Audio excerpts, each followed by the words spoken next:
ஒரு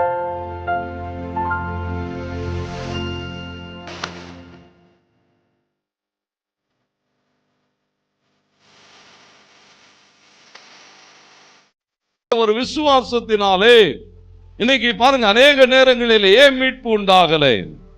ஒரு பெரிய தொழில் அதிபர், சோப்பு வியாபாரி, அவர் நண்பரோடு கூட ஊழியத்தில் இருக்கிறவரோடு கூட பேசிக்கொண்டு கடந்து போகிற போது அப்படிதான் சொன்னாராம்.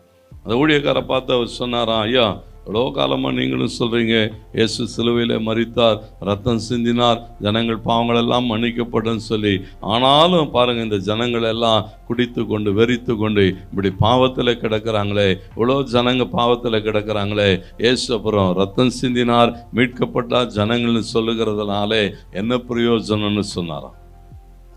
கொஞ்ச தூரம் அப்படியே நடந்து கொண்டு போய்கொண்டு இருக்கின்ற போது அந்த சின்ன பிள்ளைங்கள்லாம் அப்படியே அந்த மண்ணில் அழுக்கில் அப்படியே புரண்டு விளையாடி கொண்டு இருந்தாங்களாம். அப்போ இவரை பார்த்து சொன்னார், ஐயா, நீங்கள் இவ்வளோ பெரிய சோப்பு வியாபாரியாக இருக்கிறீங்க, ஊரெல்லாம் அவங்க சோப்பு இவ்வளோ வியாபாரம் ஆகுது, ஆனால் இன்னும் இந்த பிள்ளைகளெல்லாம் அப்படி அழுக்காக இருக்கிறாங்களேன்னு சொன்னாராம். அப்போ அவர் சொன்னாராம், இல்லைங்கய்யா, ஏன் அவன் அழுக்காக இருக்கிறான்னா, என் சோப்பை அவங்க பயன்படுத்தினான்னா என்ன செய்வார்கள், அவர்களெல்லாம் சுத்தமாயிடுவாங்கன்னு சொன்னாங்களாம். அப்போ தான் இவர் சொன்னாராம், கிறிஸ்துவின் ரத்தத்தையும் ஒரு மனிதன் விசுவாசத்தில் பயன்படுத்துகிற போது பாவத்திலிருந்து சாபத்திலிருந்து இயேசுவின் ரத்தம் அவனை விடுதலையாக்கும் என்று சொன்னார். ஏன்னா விசுவாசத்திலே நீங்கள் பயன்படுத்துகிற போது, ஏன்னா இயேசு கிறிஸ்துவின் ரத்தம் இல்லாமல் சுத்திகரிப்பு இல்லை, இயேசு கிறிஸ்துவின் ரத்தம் இல்லாமல் பாவ மன்னிப்பு இல்லை, இயேசு கிறிஸ்துவின் ரத்தம் இல்லாமல் மீட்பு இல்லை.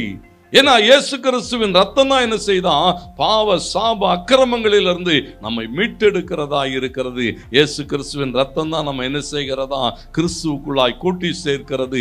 இயேசு கிறிஸ்துவின் ரத்தம் தான் நம்ம ஒரு பெரிய பாதுகாப்புக்குள்ளாக நடத்துகிறது. அப்போ ஒரு நாள் அங்கே சொல்லப்பட்டிருக்கிறது, ஒரு மனிதன் மீட்கப்பட வேண்டுமானால் முதலாக அவனுக்கு தேவைப்படுகிற ஒன்று இயேசு கிறிஸ்துவின் ரத்தம்.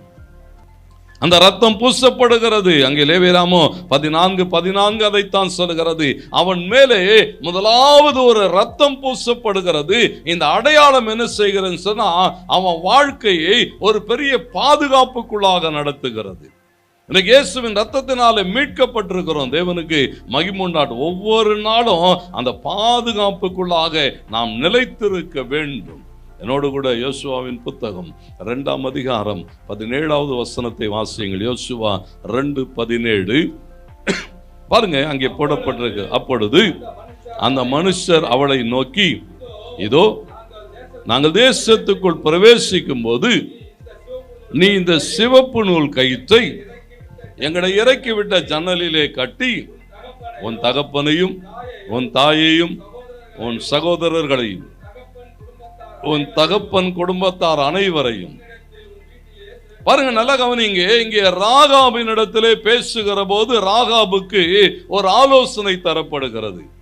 ராகாப் எங்கே வாழ்ந்து கொண்டு இருக்கிறான்னு சொன்னா, எரிகோ மதிலின் மேலே அவளுடைய வீடு இருக்கிறது. நல்ல கவனிங்க, இந்த எரிகோ மதில் எதற்கு அடையாளம் என்று சொன்னால், இந்த பூமி பந்துக்கு அடையாளம். ஒரு நாள் இந்த பூமி என்ன செய்யுமா, வெந்துருகி அடிந்து போகும்.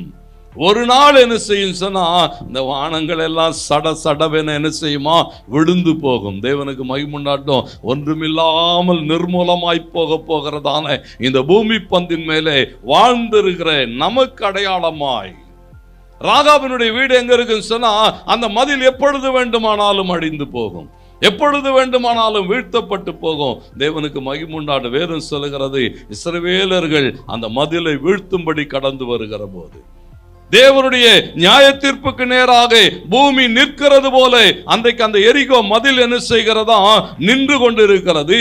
அதன் மேல் ஒருவள் வாழ்ந்து கொண்டிருக்கிறார்.